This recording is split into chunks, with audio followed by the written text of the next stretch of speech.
आप देख रहे हैं माय पीडीएस समाचार। मैं हूं आपके साथ असलम अब्बास। बिहार में एक बार फिर से सुशासन बाबू की सरकार है। मुख्यमंत्री नीतीश कुमार ने तमाम चर्चाओं के बीच में पटना के ऐतिहासिक गांधी मैदान में 10वीं बार मुख्यमंत्री के रूप में शपथ ली है और इस मौके पर प्रधानमंत्री नरेंद्र मोदी के साथ तमाम एनडीए के बड़े नेता मौजूद रहे। कई राज्यों के मुख्यमंत्री, आप वीडियो तस्वीर में देखिए, कई राज्य के मुख्यमंत्री स्टेज पर मौजूद हैं।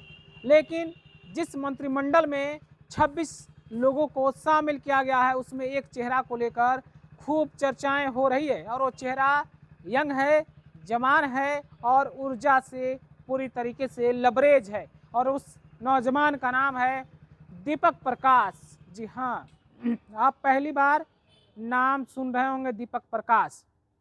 दीपक प्रकाश बिहार सरकार में अब मंत्री के रूप में शपथ ली है। नीतीश कुमार के कैबिनेट में युवा चेहरा के रूप में शामिल हो गए हैं और शपथ लिए हैं प्रधानमंत्री नरेंद्र मोदी के सामने, गवर्नर के सामने, जेपी नड्डा, अमित शाह, तमाम एनडीए के मुख्यमंत्री की मौजूदगी में गांधी मैदान में शपथ ली है। लेकिन सबसे बड़ा सवाल है, आप भी सोच रहे होंगे कि मैं दीपक प्रकाश का नाम क्यों ले रहा हूं, तो आपको हम पूरी कहानी बताते हैं। उससे पहले आप खुद समझ लीजिए कि दीपक प्रकाश ना तो विधायक हैं और ना ही एमएलसी हैं, यानी कि विधान पार्षद, ना वो विधानसभा के सदस्य हैं, नहीं विधान परिषद के सदस्य हैं। फिर भी नीतीश कैबिनेट में उन्हें जगह मिली है और ऐसे में चर्चाएं तेज हो रही होगी। आप भी सोच रहे होंगे, सोचने पर मजबूर होंगे कि जब किसी भी सदस्य के रूप में उनके पास कोई योग्यता नहीं है, किसी भी सदन के वो सदस्य नहीं है, तो आखिर नीतीश कुमार ने अपने कैबिनेट में उन्हें शामिल क्यों किया है। तमाम तरह के सवाल आपके जहन में चल रहे होंगे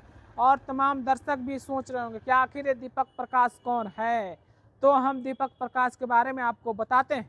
उससे पहले आप समझिए कि दीपक प्रकाश लौह कुश समीकरण से आते हैं। जिस लौह कुश समीकरण से मुख्यमंत्री नीतीश कुमार बिहार में पिछले 20 साल से सत्ता पर काबिज है। हालांकि बीच में कुछ महीनों के लिए जीतनराम मांझी बिहार के मुख्यमंत्री बने थे, उसके बाद से लगातार नीतीश कुमार ही सत्ता में है। नारे स्लोगन बिहार में बाहर है, नीतीश कुमार है, इस तरीके के नारे और स्लोगन लगाए गए और 2020 में एक बार फिर से नीतीश कुमार के पास ही सत्ता है, वही मुखिया है। 2025 में एक बार फिर से उन्हीं के पास सत्ता है, वही मुखिया हैं, वही बिहार के राजा हैं। हालांकि लोकतंत्र में राजा तो नहीं कहा जा सकता है, लेकिन नीतीश कुमार ही सुशासन बाबू हैं। बिहार में सुशासन का उनके पास टैग है। लेकिन दीपक प्रकाश जो युवा हैं, नौजवान हैं, तो दीपक प्रकाश के बारे में अब आपको हम बताते हैं। दीपक प्रकाश उपेंद्र कुशवाहा के बेटे हैं, नौजवान हैं, सबसे युवा मंत्री हैं बिहार कैबिनेट में और उन्हें मौका मिला है उपेंद्र कुशवाहा के बेटे के रूप में।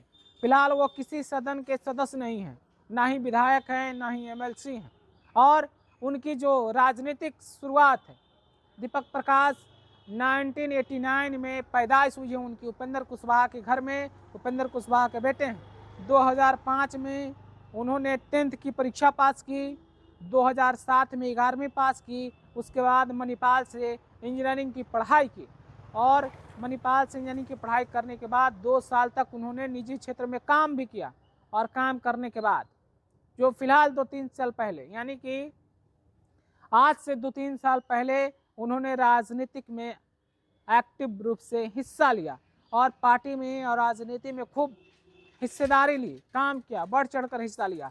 और जैसे ही 2025 विधानसभा चुनाव में राष्ट्रीय लोक मोर्चा के 4 विधायक चुनाव जीत कर आए, उसके बाद इस शपथ ग्रहण में दीपक प्रकाश को मंत्री पद के रूप में शपथ दिलाई गई है।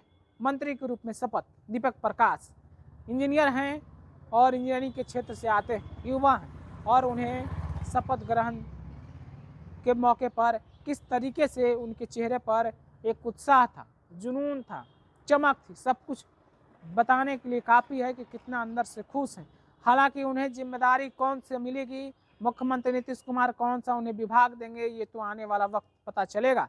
और जैसे ही कुछ इसमें नया अपडेट आता है हम और हमारी टीम आप तक पहुंचाएगी। लेकिन उपेंद्र कुशवाहा ने अब अपनी सियासत जो है अपने बेटे के हाथ पर जो है रखनी शुरू कर दी। यानी कि उपेंद्र कुशवाहा अब समझ गए हैं कि बिहार में लौह कुश की राजनीति, उपेंद्र कुशवाहा के साथ साथ अब उनकी विरासत को, उनकी सियासत को दीपक प्रकाश बढ़ाएंगे। अगर मौजूदा समय में उपेंद्र कुशवाहा की पार्टी राष्ट्रीय लोक मोर्चा की बात करें तो 4 विधायक जीतकर सदन पहुंचे, उसमें से एक विधायक के रूप में स्नेहलता कुशवाहा सासाराम विधानसभा क्षेत्र से पहली बार चुनाव जीती हैं, जो उपेंद्र कुशवाहा की पत्नी है। तो आपको समझ में आ गया होगा, उपेंद्र कुशवाहा पहले चुनावी माहौल में, चुनावी हालात में अपनी पत्नी स्नेहलता कुशवाहा को सासाराम से एनडीए के टिकट पर चुनावी मैदान में भेजा, चुनाव जीत भी गई और चर्चाएं पहले थी कि शायद उन्हें मंत्रिमंडल में जगह मिल सकती है। लेकिन उपेंद्र कुशवाहा ने अपनी विरासत को, अपनी सियासत को आगे बढ़ाते हुए बेटे को जिम्मेदारी सौंपी है।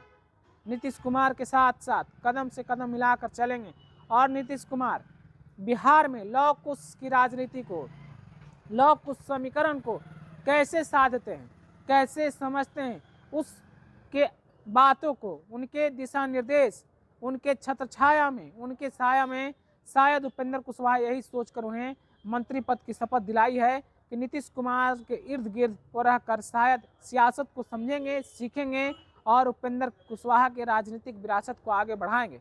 तो दीपक प्रकाश को बड़ी जिम्मेदारी और उपेंद्र कुशवाहा को भी जिम्मेदारी मिली है और इस जिम्मेदारी में साफ साफ है कि दीपक प्रकाश अब बिहार में एक नई सियासी पारा के साथ साथ नई विरासत को मुहिम के रूप में, आगाज के रूप में या कहें कि आगे बढ़ाएंगे। इससे पहले अगर बिहार में कहें तो लालू यादव के बेटे तेजस्वी यादव, तेज प्रताप यादव विरासत की राजनीति को आगे बढ़ा रहे हैं। चिराग पासवान, रामविलास पासवान की विरासत की राजनीति को आगे बढ़ा रहे हैं। इसी तरीके से कई नाम हैं। हालांकि नीतीश कुमार ने अपनी विरासत की राजनीतिक कदम को आगे नहीं किया है। हालांकि जदयू के अंदर कई तरह की चर्चाएं हो रही थी कि निशांत कुमार जदयू में एक्टिव रूप से राजनीति करेंगे, राजनीतिक रूप से उन्हें लाने की खूब चर्चाएं हो रही थी। लेकिन चुनाव खत्म हो गए, अब नई सरकार भी बन गई, लेकिन मुख्य धारा की राजनीति में निशांत कुमार तो नहीं आए, लेकिन उपेंद्र कुशवाहा के बेटे दीपक प्रकाश की एंट्री हो गई है। अब देखना होगा कि इस एंट्री में बिहार के लौ कुश की राजनीति में कितना कुछ बदलाव आता है। उपेंद्र कुशवाहा के जो सियासी जमीन है बिहार में, कितना उसमें उरूज आता है, कितना उसमें विकास होता है, ये सब जिम्मेदारी दीपक प्रकाश के कंधों पर होगी। हालांकि विरासत की राजनीति कई लोग संभाल रहे हैं, कई नाम है, अगर उस नामों को मैं फिलहाल यहाँ पे नहीं लेना चाहता हूँ, लेकिन 2-4 नाम मैंने आपको बताया है। सबसे बड़ा जो नाम है इस कैबिनेट में 26 मंत्रियों के चेहरे में दीपक प्रकाश के रूप में, और दीपक प्रकाश को कौन सा विभाग मिलता है, कौन सी जिम्मेदारी नीतीश कुमार देती है, सबकी नज़र होगी। हालांकि उपेंद्र कुशवाहा इसमें बहुत कुछ अपनी सियासत के जरिए ताकत झोंकने की कोशिश करेंगे। उन्हें कोशिश होगी कि उनके बेटे को ऐसी विभाग, ऐसी राजनीतिक रूप में ऐसा मजबूत डिपार्टमेंट मिले ताकि उनकी सियासत को आगे बढ़ाया जाए। फिलहाल दीपक प्रकाश के बारे में मैंने आप तक जानकारियां साझा की है, आप तक पहुंचाया है। नीतीश कैबिनेट के 26 मंत्रियों में से एक मंत्री हैं दीपक प्रकाश। आप अपनी राय क्या रखते हैं, क्या कुछ है, आप ज़रूर हमें बताइएगा। और जाते जाते आपको हम इतना ज़रूर बता चलते हैं कि एनडीए गठबंधन के तहत उपेंद्र कुशवाहा की पार्टी राष्ट्रीय लोक मोर्चा को एक विधान पार्षद की सीट देनी है और उसी के तहत दीपक प्रकाश एमएलसी बनेंगे आने वाले 6 महीने के अंदर।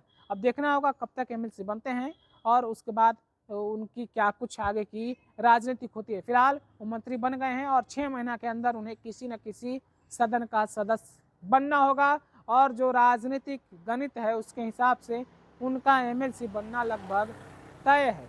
इसी तरीके से एमएलसी के पद से ही जीतनराम मांझी के बेटे संतोष सुमन नीतीश कैबिनेट में मंत्री बने, वो भी एमएलसी हैं और दीपक प्रकाश भी आने वाले वक्त में जल्द ही एमएलसी बनेंगे। फिलहाल आप अपनी राय हमें ज़रूर शेयर कीजिए। आपका बहुत बहुत शुक्रिया।